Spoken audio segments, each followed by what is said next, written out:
Did you know an entire civilization chose mass suicide over surrender? In medieval India, the Rajputs practiced jauhar, ritual mass suicide, when facing defeat. The most horrific example happened at Chittor in 1303. When the fortress was about to fall, 30,000 people made an unthinkable choice. Queen Padmini led all the noble women to massive funeral pyres. But it wasn't just warriors. Entire families walked into the flames together. Mothers carried their own children into the fire rather than face dishonor. Meanwhile, Rajput men fought their final battle knowing their families were burning behind them.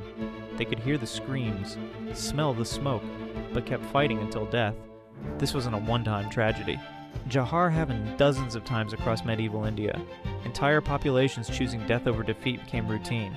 For 600 years, this ultimate act of defiance defined Rajput honor culture.